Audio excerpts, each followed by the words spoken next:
Hi. Oh, hang on. Let me turn off my music on here too. How's everyone doing tonight? You can say hi. Hey, everybody. Welcome to Autism Inside Out. This is episode 5. It is episode 5. That's pretty exciting. Oh, you're doing good. Yay. Yeah. So today we're going to be talking about reasons versus excuses. And my name is Amber, and I'll be your autistic co-host. And I'm Kristen, and I am your neurotypical co-host who is married to a very not neurotypical man. We might need to talk a little bit about info dumping just so I can get it off my chest as well.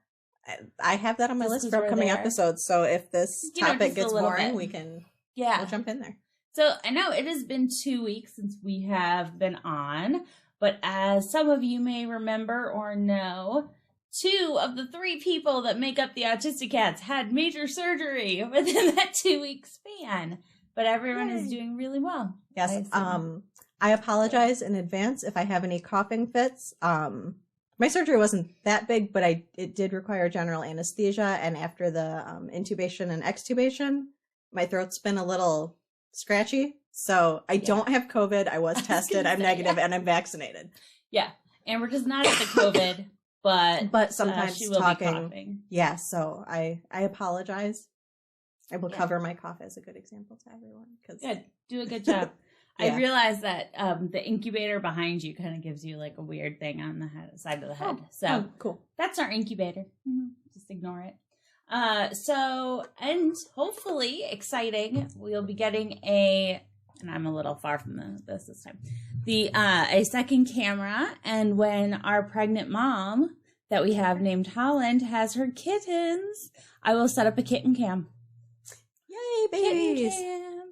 So hopefully that will be exciting for people who care about cats. I don't know, but I feel like everyone likes cats or baby animals in general. Pretty much. So this is not a kitten. This is Tiger. He's very needy. He'll be co-hosting until he gets bored, until he gets a better offer. Oh yeah, that's true. He's I'll hang for bring the bit. Offers in. So he is a big kitten, and he thinks he's a kitten. He's a little old for a kitten. Yeah, he also thinks that he belongs outside and not in the house. Yeah, that's fun times when he does that. So anyway, so we're going to talk about reasons versus excuses. When is it?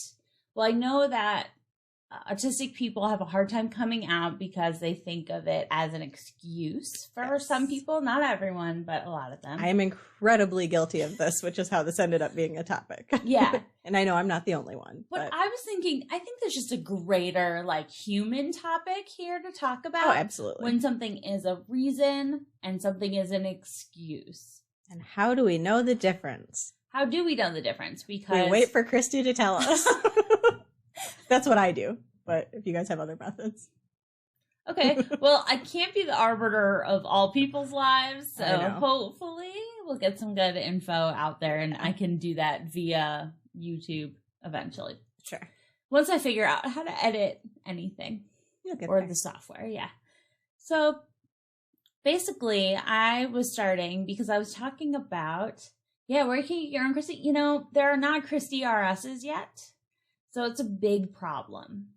Is that, as we all start to learn and people who care look into this stuff more, they will start to figure out what we can all do to help each other along the way, which is kind of what I was thinking about.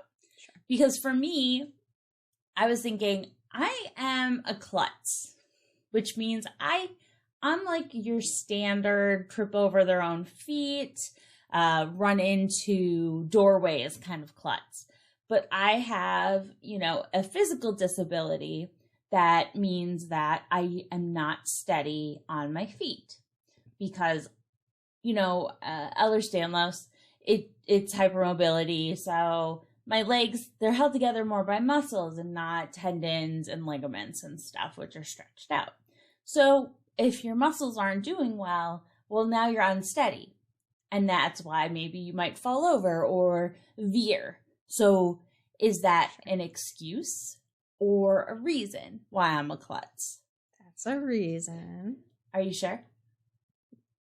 Now, I want to say no, but I know you're going to turn it around on me, and I know the correct answer is yes. No, I mean, here's the thing, is that we all have things, and I think when you really look back on it, like down the road, you should be able to say, well, it really wasn't like a legitimate thing. Sure. But then if I am a klutz and I start to behave as though I am not, and I just, let's say I'm having problems with my hand.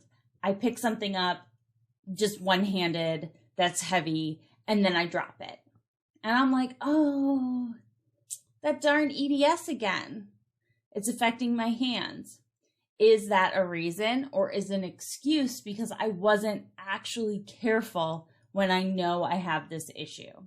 And that's when I think it becomes an excuse because I know that I have a problem and I'm not like trying to find a way to work with it. And then I'm blaming something else for something going wrong. Right. Yeah, I know that's always my concern. Like, I'm always afraid to tell people that I don't know really well, and even people that I'm better than I used to be, but even people that I do know well, I'm afraid to tell them that I'm autistic because I never want it to be seen as an excuse. I feel like I have enough, I don't know, not that being autistic is a bad quality, but I feel like my IQ is high enough that I should be able to compensate for it. And that if I can't compensate, then that's my fault and I need to try harder. And that I shouldn't wait for exceptions to be made for me. Or even just like, not even exceptions, but like a just base level of understanding.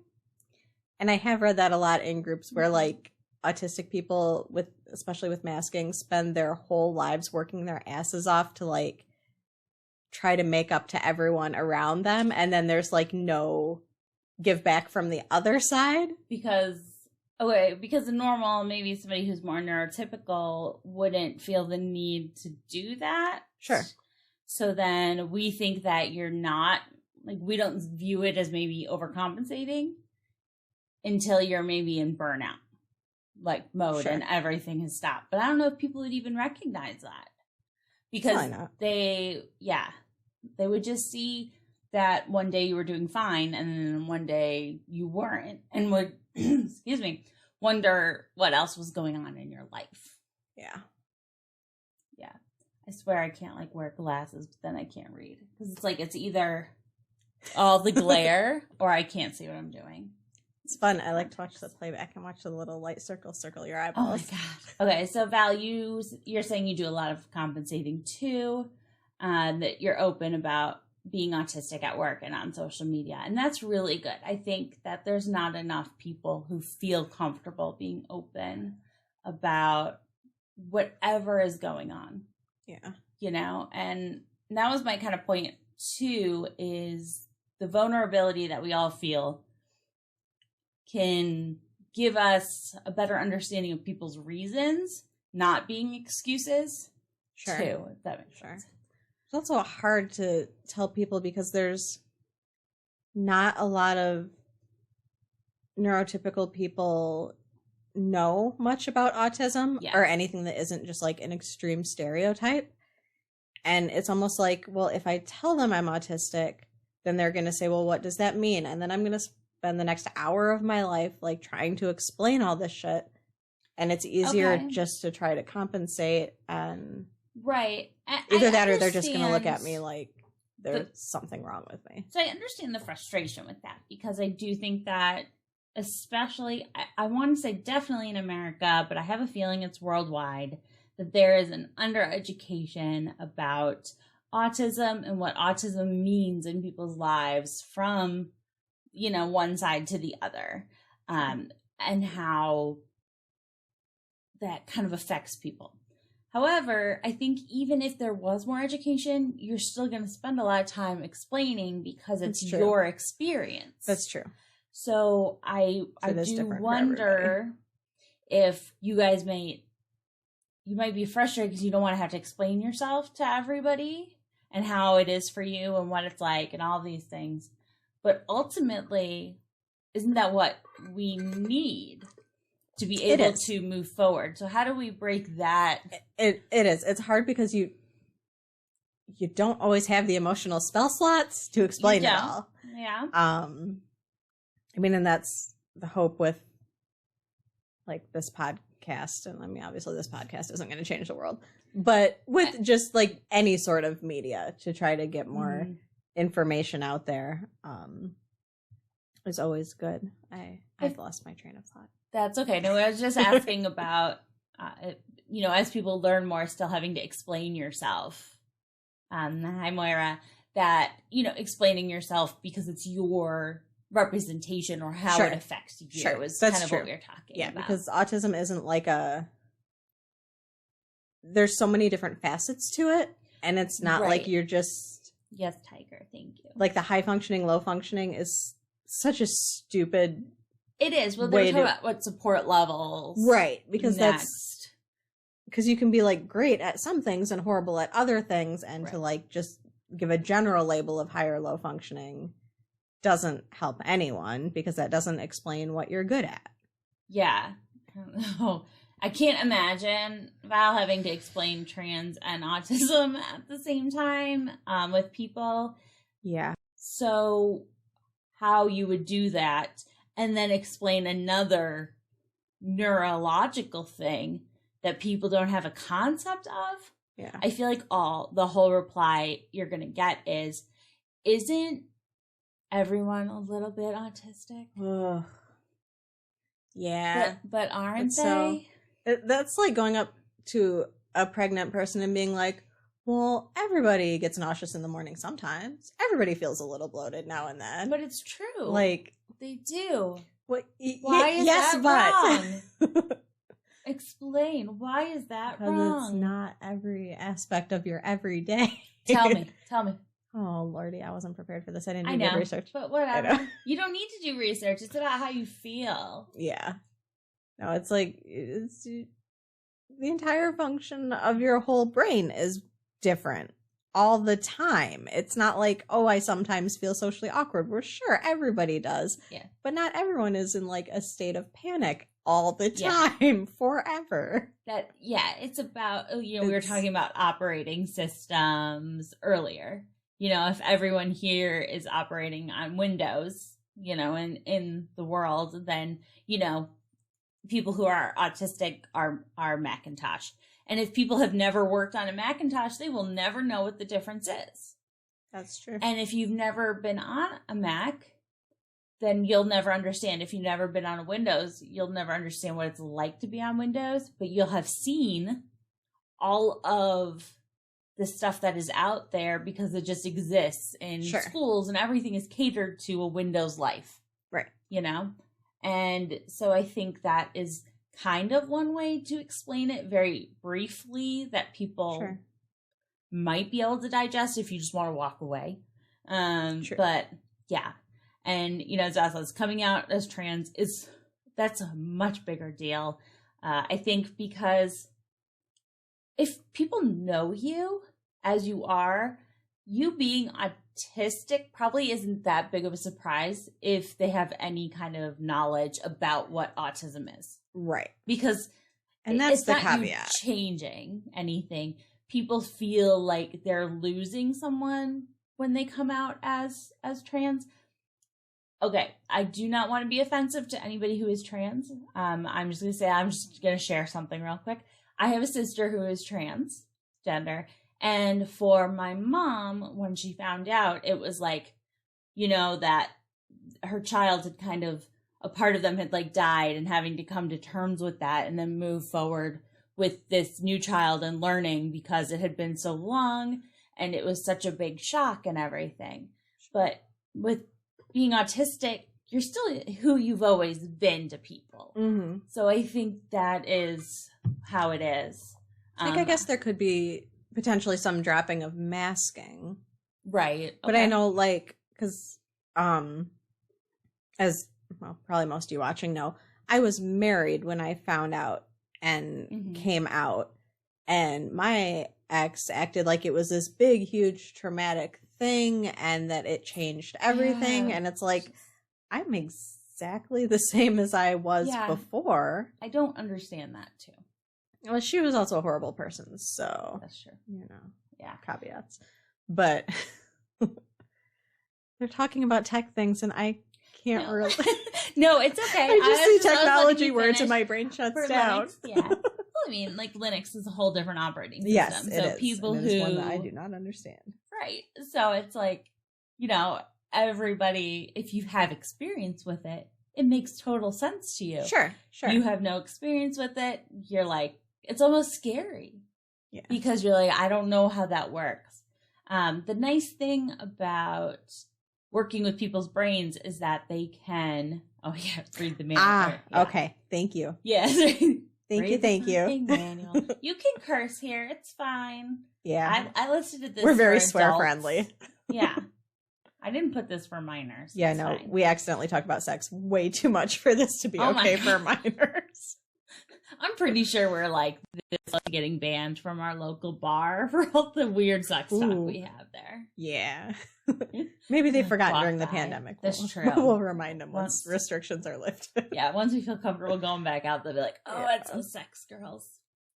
So I think that people need ways to be able to talk to each other just about the basics and feel okay with it. And I don't think we're always at a point where we feel okay with that. And there's a vulnerability in that we all need to embrace, truly, in my opinion, to just, because it's like the bad sitcom thing. You watch the sitcom and you can read it after I'm done talking. Sorry. No, that's okay. You get distracted. I saw my name. I get so distracted. Yeah, which maybe why this is a terrible format for us. Why are we doing It probably is. Like, I was actually diagnosed with ADD. I know, but no, it's... And one of my contacts is bothering me, so I'm like extra distracted by any movement. Oh, sorry. No, it's not your fault. The sitcom trope, if everyone would just say what was going on and what they wanted and needed. Yeah. Like, just honestly to each other, none of this ridiculous stuff would happen. But that is true in real life, too. We just don't recognize it. Okay, so, as we'll say, Amber might appreciate this. It's like starting a job, being told to do something, not knowing how to do it, asking how to do it, and being told, go find the manual. You should just know. Yeah. Yeah. So I was reading, I was trying to look up reasons versus excuses. And let me tell you, the self-help is strong in this because all the self-help people are like, those reasons are just excuses because every fitness person, oh my God. Sure. Oh, I bet. I could tell you all about my doctor. And I'm like, fine, you know what? How about you just give me gastric bypass and we move on so you can quit bitching about my weight. I get it. It's an issue. But how are you supposed to exercise when your back is out and hurting you all the time? Evidently, I have lots of bone spurs. That's what they found. Yeah, that's a bummer. The bones and first. Also your joints are made of like right. Play-Doh. So I can't lift more than 5 pounds and stuff. Self-help is so ableist. Yes. It is. It's like, just pick yourself up off the couch. And it's like, maybe that couch and getting up off that couch is all I have in me today. Yeah. Getting up off that couch and exercising is going to take all my available energy for the week. And I have a family and I have a house and I have things that I want to do. And I don't want to give up the things I enjoy to do those things that I should because, I'd feel a little bit better. I'm not going to feel great. Even when I was skinny, I didn't feel great. But anyway, okay. So, according to the dictionary, there's no difference between a reason and an excuse. Just as I always expected. How it is. I don't know. I'm going to Google that in a minute. Yeah, that can't be true because they are different words, so totally they would have different. Okay. I'm going to find up the dictionary definition right now. Reason dictionary. Dictionary.com. I'm so excited about this. That's dictionary.com. You can read Val's thing when I do that. That is delightfully misogynistic. So Val said one of her dad's favorite sayings was to pull yourself up by your bootstraps. After coming out, it was bra straps. That is delightfully misogynistic. Yeah. And also, like, the whole point of that saying is that, right? Okay. Is that it's impossible to pull yourself up by your bootstraps. That's an impossible ask. Yeah. And yet this country seems to be like, just pull yourself up by your bootstraps. Yeah. Bootstraps. Like, just pull yourself out of poverty. Like how do you lift yourself up by your feet? Like, you can't physically do that. Yeah. Okay. So frustrating. Dictionary.com. I feel like I'm starting a bad, like, essay. Dictionary.com says that reason is a cause, explanation, or justification for an action or event. Or 2, the power of the mind to think, understand, and form judgments by a process of logic. Sure. So those are your noun versions. So that's a cause, explanation, or justification. Now, justification, some people think sounds like an excuse.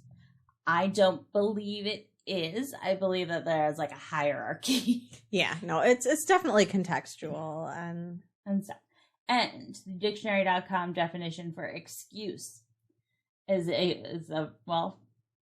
as a noun or a verb. I guess go with noun to compare. A reason or explanation put forward to defend or justify a fault or offense. The verb says an attempt to lessen the blame attaching to a fault or offense, seek to defend or justify. So they are similar. Sure.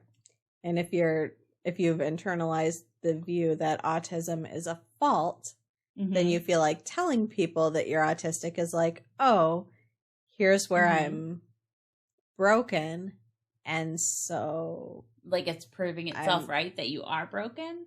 Yeah. Something. In this podcast, we'll explain that sentence heading for part 1, sentence heading for part 2. Yes, we are explaining dictionary definitions of words. Maybe I should just do that. I should have a podcast where I just read the dictionary to people. I'll listen. You will, just because you like me. I will. Okay. I might listen. But most people say, and this actually, I found it funny, a lot of teachers had reasons and excuses on their PowerPoints, like explain to kids like what is an excuse that they can't use. Sure. But anyway, so a reason is an explanation given to an event or series of events. An excuse is intended to lessen or eliminate liability, accountability, or responsibility. So if you need to reduce the accountability that you have to doing something, you're making an excuse. Sure. And I don't think it even is that I'm trying to make an excuse. It's more that I don't want other people to view it as an excuse. Right. But I do think that the initial part of that is understanding yourself, what you would view as a reason versus excuse. Sure. Because you really can't, tell what other people are going to do. You can't make them feel or think a certain way. But if you know that what you're doing is right, it gives you a place to be confident in and stand up to. Sure. Yeah. Oh, no. Okay, so Moira said I could start with the definition of dictionary, then definition of definition, then meta. Yeah. Val says the podcast is going to follow MLA, APA, or Chicago citations. And then Reckless said MLA or get the fuck out. Moira said, a reason I can't go home because it burned down. An excuse, I burned down the house because the lawn had to be mowed anyway. Nice. Yeah, I think, that's the thing. Okay. Yeah. A reason, I bought a pair of shoes because all my other ones broke. Okay? Excuse, I broke all my other shoes so I could buy a new pair that I really wanted. Those are easy. But when we're talking about real life with people, that it's not so black and white. I know. And it's hard thinking not black and white. Yeah. I know that a lot of people suffer from black and white thinking, especially people who seem to have like PTSD issues from like abusive parents and stuff, suffer a lot with black and white thinking. There are different mental conditions also that, you know, have just straight black and white thinking. And I know that some autistic people have that. Not everybody, but I've seen that a lot. And I've always like been into personal accountability and like not making excuses. But okay, so I'm gonna call myself out on the other side of that. So I used to work in a doctor's office, and we would sometimes have patients that were lower income with multiple children on public aid. Okay. And I had a lot of coworkers that were just like, and I mean, in my younger years, I was guilty of this thinking too. I'm not going to say I've always been great, but they would be like, oh, this worthless piece of shit just wants to live off the government and they're just having babies to have babies. And, you know, but I was like, but okay, so like, you know, the education system isn't great. Say they grew up poor. Maybe they missed a lot of school. They didn't get the education. If they don't have money, they don't have access to doctors and birth control. If they even know how it works, because maybe they didn't have the education, they don't have the parents. You know, and it's, I have never been in poverty personally, but I am aware that it is incredibly expensive to be poor. Because you have to just go from like the cheapest of everything to string yourself along, and there's like no way to get ahead. Yeah. Like I've seen the analogy a lot with like the guy who needs good work shoes, but he has, you know, he doesn't make very much money, so he can only afford the cheapest ones. So you get these $20 shoes and you have to replace them constantly, but you're never in a place where you can save up for like the 60, 80, whatever, you know, a good pair that would last a long time. You just end up in this loop, and I'm like, you can't just write this woman. I mean, and I don't know anyone's individual motives. Maybe some people's goal is to live off the government and have 1 billion kids because they're horrible people. But I have to believe that the vast majority are not doing that by choice. I think the ones who do it by choice are the ones who are raised in it and feel like there aren't any other reasons, or it's good enough. Sure, they see that it's good. Enough. Which I think also makes it not entirely their fault, because that's what they were taught. And if you've never been taught any different, you've never been given access to anything different. I mean, then like, how are you supposed to know better if you've never been given that? You can try and do everything right, but these things happen. So if your car breaks down, is that a reason or an excuse? Hey, Webber Jack. So I think that's part of it. Is it, would somebody else take that? If it keeps happening, it could be a real problem. But it starts to sound like an excuse because other people might use it as such. So the reason why people would think what you're saying is an excuse when it's not is because they can see how someone else would use it as an excuse, or they would use it as an excuse. You jesting? You got things? No, I think he's tired of me. Okay, got better things to do, Tiger. Just wants to show her. So Moira said in their school, they had to have a letter signed by a parent to take sex ed. Otherwise, you weren't told how biology works. We may have, I think in grade school, we probably had permission slips because they would come in for a day in grade school where we did. I grew up in the same city where I live now, and that was how it worked here. Thankfully, we're in a fairly liberal city. And so we had permission slips, but not to get to take the class. You had to sign them out of the class. My guess is that's probably what, like, I didn't read it. And my parents have always been very pro-education. Yeah, so it would have been the same. Yeah. Okay. Nicholas did say, "Oh yeah, if they want to live off welfare, let them.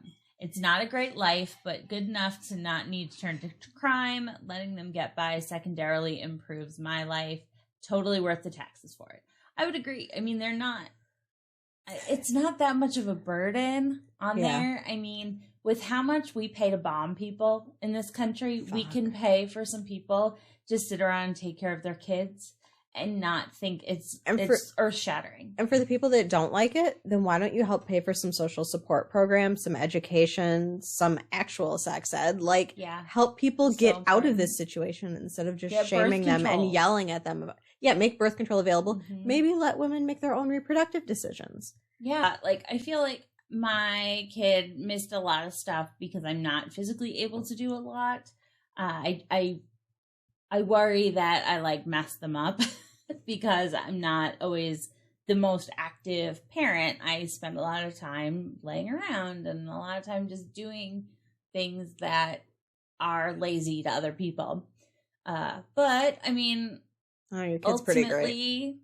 It forces them to be independent and well-rounded and understanding of the fact that I am not normal, but I'm still worthy of being who I am. And I to bring this back around to autism, maybe, if we care. That's right. That is what this is about, isn't it? It's not just for us to bitch. Oh, no. That's not. But to bring it around isn't that the goal? Is that you might be different, but you're still worthy. And that's, so important for everybody. Sure. And I think there's a lot of ableism in our culture, just in general. I have personally a hard time with those stories about the person who has this disease and climbed a mountain or has this going on and was able to do this amazing. Good for them, but that's not how it usually goes. Right. Because even in my EDS support group, everybody, their EDS is in a different way. There are people who have the same exact syndrome, and some people are in like neck braces, back braces, like hip braces. They're braced up completely to keep their bones throw out for anyone new, Ehlers-Danlos not eating disorder, because that's also used as eating disorder in some groups, or erectile dysfunction. That's ED. Okay. But yeah, EDS, Ehlers-Danlos syndrome. And then other people are like, oh, this finger bothers me, and that's it. And I feel like that's similar to how the autism spectrum is, that you have to be like, here's all the differences that you could have. Where do you fit in? But in general, we all have this same overarching kind of concept of something that's different about us. And we shouldn't I shouldn't need to feel like I need to climb a mountain or go do something amazing to be inspirational. Maybe I don't want to be inspirational. You're inspirational to me. Maybe I just for all that does for you. Yeah, maybe I just want to exist and not have people judge me for my weight because I don't have a normal healthy body, visually because of these things. But I'm a good person. But then maybe the fact that I'm too lazy to get a little more exercise and eat healthy is an excuse because I'm tired. That's the problem. I don't know. I still think you're awesome either way. I know. But yeah, it's hard. It's hard to draw that line between explanation and excuse. Like, I know that autism is an explanation for my social deficits, and some of my sensory issues and probably other stuff I'm blanking on at the moment. Well, I mean, what would you say the biggest differences are between you and I?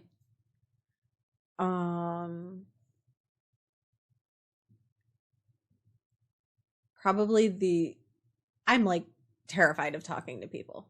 Okay. You don't seem terrified of talking to people, and you're good at it. I am terrified of talking to people. First of all, I am. I am very good at it, though. You pull it off much better than I do. That is a totally a conditioning thing. Sure. Because we, like I was saying earlier. And I got a lot better when I was a waitress and I was forced to. And then as a receptionist where I was forced to all the time, I'm a lot better than I used to be. Yeah. It was the moving around all the time. Sure. So you just kind of have to survive. Yeah. So if I wanted to have friends, I had to be really out there. But I have a lot of social anxiety about stuff. I think more so tied to my weight. It was easier for me before, like, I put on weight to go and be okay. And I worried less about people judging me before. And I notice it a lot more now. And that's the big difference. So I definitely know that for me. I'm terrified of talking to people, even in an MMO. Yeah, I know that some people, even like digital, were like VTubers and stuff, that like you're hiding your face and they're still dealing with that kind of stage fright almost. I do a lot better online. I am fabulous via text. But if you want to talk to me with like words or in person, oh boy, good luck. Because I'm a little bit of a mess. Yeah. It used to, when my husband and I were dating and I would call him, very rarely, we texted a lot, then, oh my God, he'd be like just a totally different person on the phone. And I'm like, is he busy? Is he screwing somebody else? Like, he just seems like he can't get me off the phone fast enough. It was very much like, it was awkward. And I didn't really think about it in any kind of context until later on. Sure. And I'm like, wow, you're terrible on the phone. You just don't have, he doesn't have that, I hate it. The receptionist voice. You know, I'm like used to people with like that reception-y, like they put on a thing for people. He doesn't have any of that. I can force my way through it at work, but yeah, I'd rather not. I'd really rather not. I kind of wonder if he does at work or not. And he just has always felt super comfortable with me. Maybe. I don't know. So, Val said, yeah, it's online therapy, regular chatterbox now that you can't say about your thoughts. And Reckless hates phone calls. Yep. Yeah. I can tell you, I recently ended a 5-month relationship, and in those 5 months, we talked on the phone literally 0 times. I'm pretty sure he's also on the spectrum. Like, it was all either text or in person. I called him once or twice when he lost his phone and needed to find it, and I needed to make it ring. Yeah. But we literally have not once ever talked on the phone. Yeah, I mean... And that is my preference. Brian and I, it was mostly text. And this was before texting was unlimited. So let me tell you, that should age us right there. I mean, there was not an unlimited. I minimize using the phone at work and use all my masking energy for it. Yep. Okay, so remember how an episode or 2 ago we talked about how I like to reply to emails within 5 minutes? Yeah. Because if I can reply to those emails real fast, they have no reason to call me. If I can serve all their needs in a bright ass chipper email, which I'm wonderful in words, then there is no reason for them to ever have to call me. See, now to me, I feel like that is a valid reason to want to get back to your emails right away. Yes. Because I don't want to talk to anyone. An excuse, of that. But, just make sure that you're giving yourself a little leeway. I've been doing better. I've been trying. Yeah. I mean, it's okay to want to get things quick, especially if it has that kind of bonus of keeping you from having to deal with something you dislike, but also stressing yourself out about it is not ideal. And I also wonder if I have a little bit of like auditory processing disorder or issues, like, because if I'm just listening, like especially over the phone, I'm so worried about like catching and understanding every word that like I don't connect to it. And like I don't watch TV without captions. Okay. With the exception of live TV, just because the built-in captions on my TV itself are very blurry and hard to read. Oh, okay. But like with Netflix, Hulu, YouTube even, like I always have the captions on because I feel like I'm not going to catch the words. So I think No, it's because I would do that. I like captions because sometimes my mom's a huge fan. Well, they'll say quiet things and you can't hear. Yeah. Right. Then you know. Especially my husband cannot have them on. Oh, He has to like work his way up to like being like, oh, can I watch a subtitled movie today?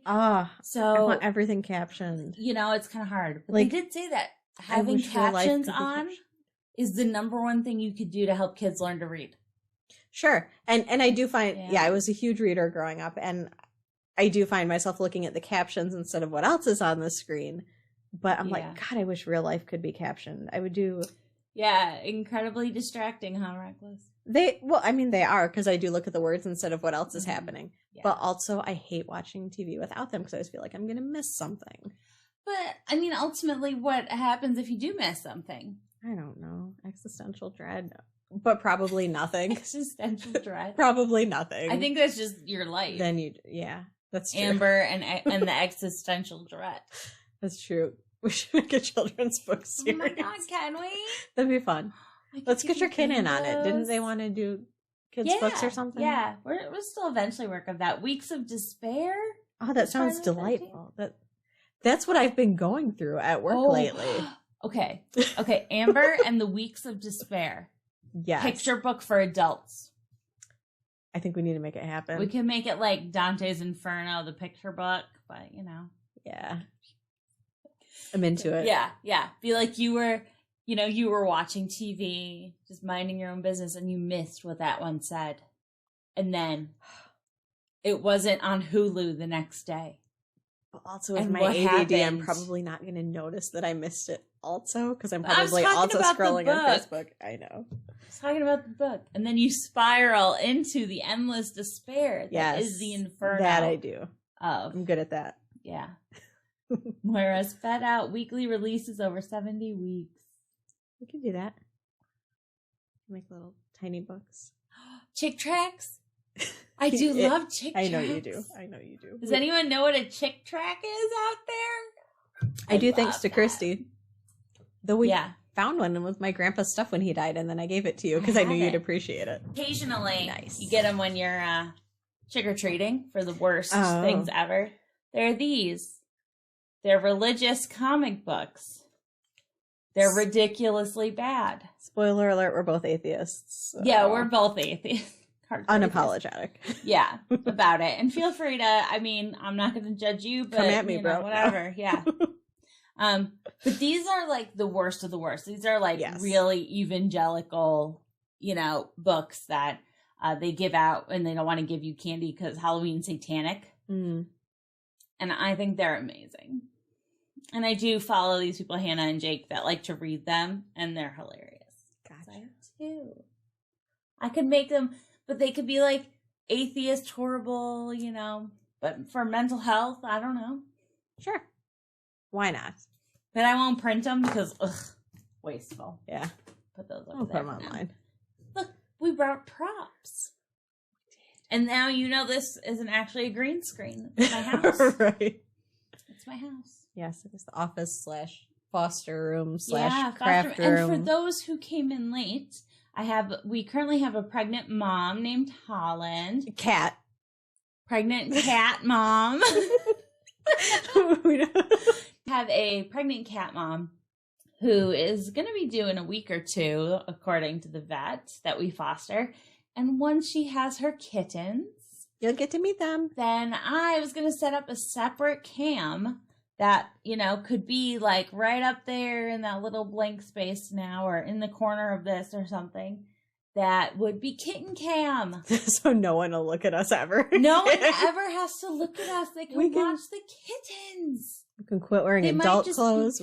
Right. No makeup of any kind. Not that we wear a lot. No, we don't really I wear spent much. 2 minutes putting on makeup today. Same. Like, if that. Yeah. I did get makeup on my wall, though. That was nice. An oops. The spray bottle, like eyeliner after work. Yeah. So take the voice of the kittens, and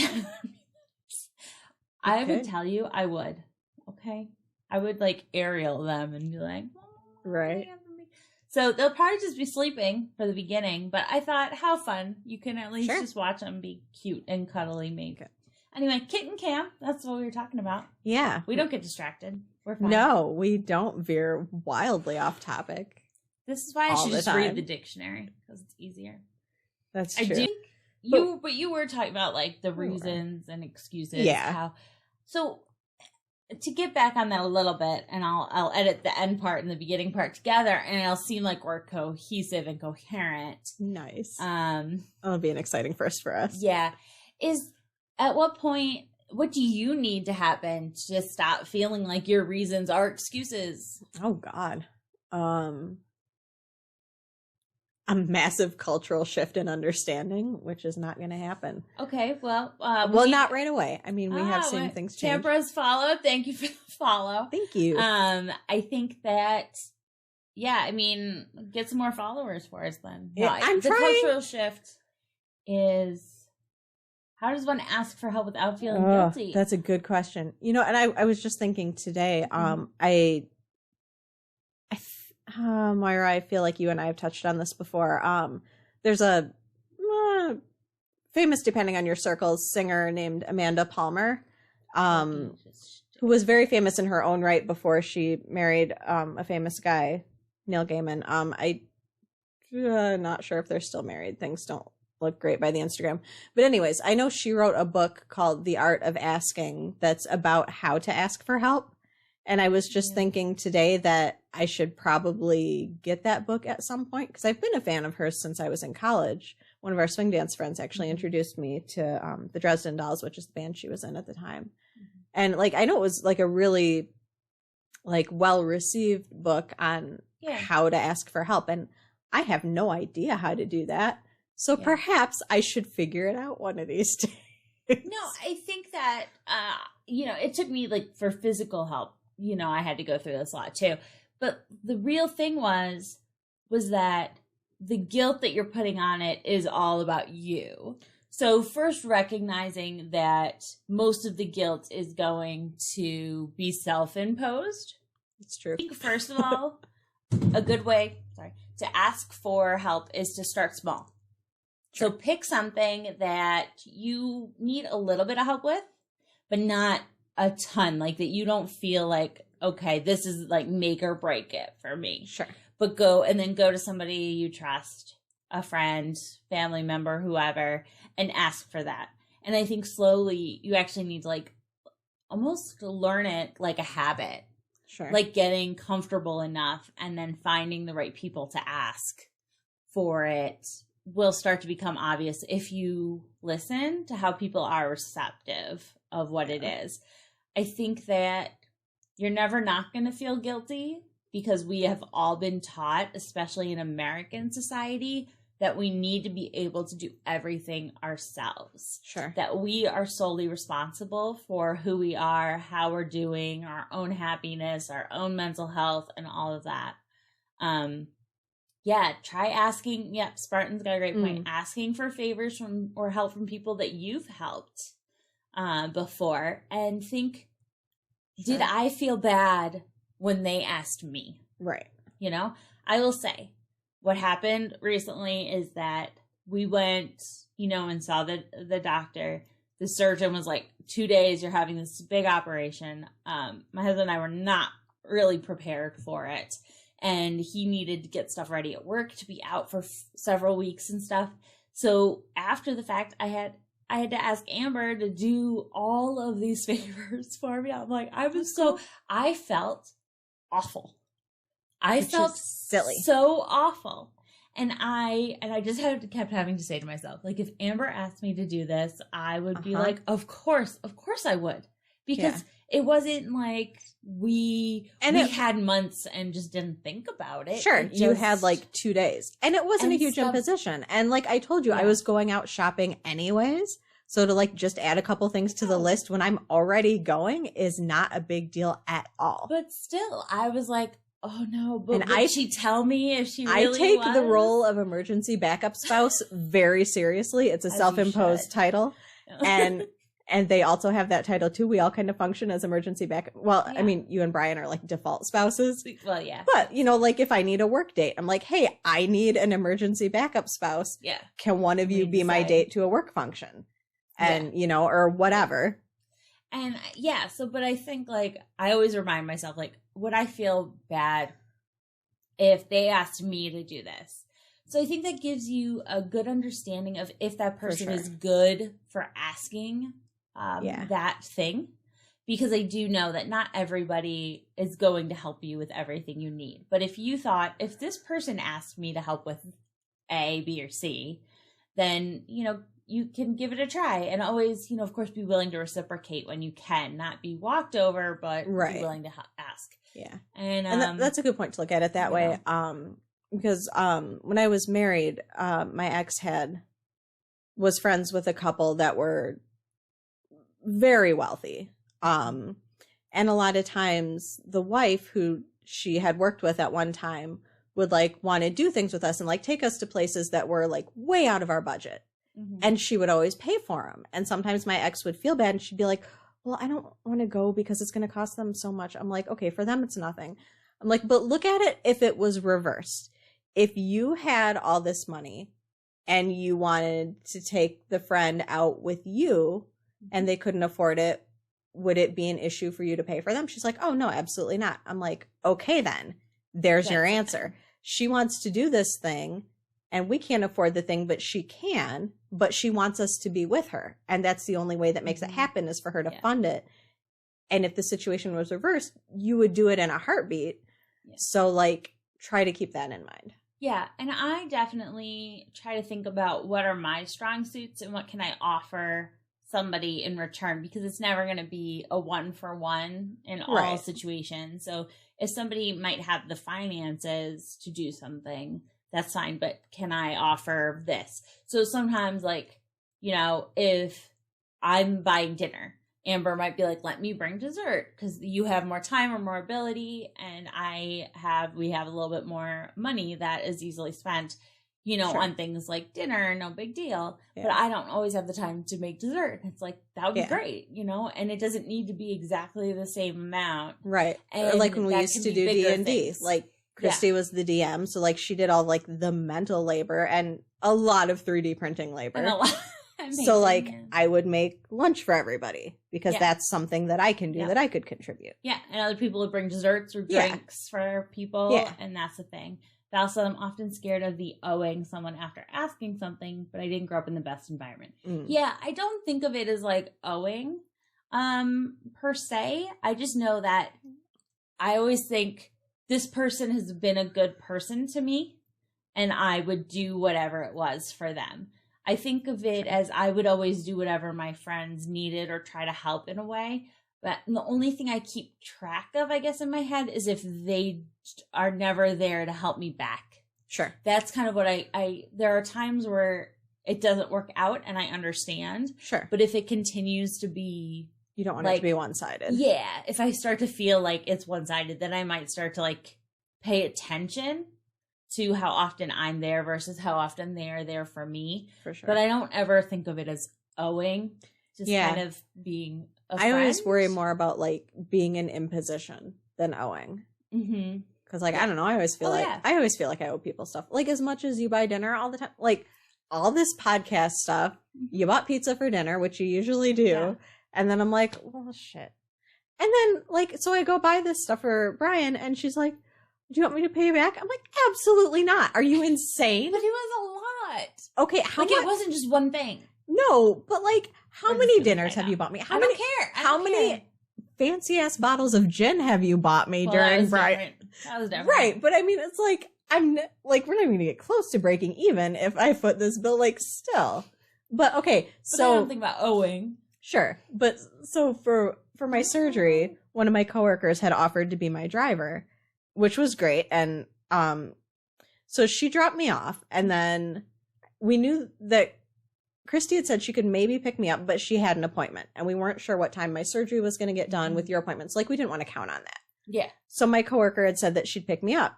So I was texting Christy right after the surgery, and she's like, oh, I can get you if you want. And I was like, well, my coworker who was going to drive me home is severely allergic to cats, like anaphylaxis allergic, and I have 3 cats. So I'm like, okay, well, if Christy's available, it would really be better for her to walk me in the house than my coworker who's deathly allergic to cats, right? Albeit willing. So that was fine. So I told coworker, I'm like, it's fine. Christy can get me. She said, it's not a problem. So then later, coworker texts me. I had gotten her a Starbucks gift card to thank her for driving me. She said, do you want me to give half the gift card to Christy? I said, I absolutely do not. No. No. I had to get up early. I would have paid for that myself. I would have given her an extra one. No, I've got Christy covered. I don't care if you didn't like follow through on the other half because I told you you didn't have to. Like, I wanted to do this thing for you. You did me a favor. Like, I'm not looking for... It was just an appreciation. Yeah. And I think that's the thing, is we can show each other appreciation without having to owe each other. And she did say she figured I'd say that, but she thought she should ask. I think there's a lot of that, like, polite. Yeah. The polite like, gestures. I don't want to be seen as taking advantage. Right. But then also, when is it that kind of now feeding into somebody feeling like they aren't in position because they always feel like, oh, I need to justify or ask about this, that, or the other. We do have things to offer each other, and I think that's okay. And it's a good place to start to feel comfortable with what other people do have to offer and not feel bad about, saying yes or asking for things. I'm really bad about asking for help, except from a very few specific people. Yeah. That's why I ask like 100 times, you need anything else? You need anything else? You sure this is everything? I can get you more stuff. Like, and you don't know, especially like when it comes to money, where somebody is like financially. And I know how much you make. So it's just a different situation. She did my taxes last year. Yeah. I'm not if you need a couple pillows from Target, I got you. Yeah. In the interim. Yeah. Make sure you're following. Feel free to subscribe to our YouTube channel, which will eventually have edited versions of all of these. The first video's up. There will be others. There is. It is Autistic Cats. Autism Inside Out is the show name. I think that's the name of the channel. I don't remember because I set up two on accident. There's a link to it on the Twitch. Because that's how I found it. We also actually do have a Patreon, which is amazing because I just set it all up at once. There you go. You can join our Discord. Yes, we're on, I think it's on there. Twitter. That's the thing. Okay, well, I'm going to say have a fabulous night, everyone, and I will try and get the Discord all set up for everybody. Checkbox for link at this person. Thank you. You're not my kid, but you are young enough to help us with this stuff. Which we dearly appreciate. I expect help, please. All right. Okay, good night, all. Have a good night, everybody. Appreciate you.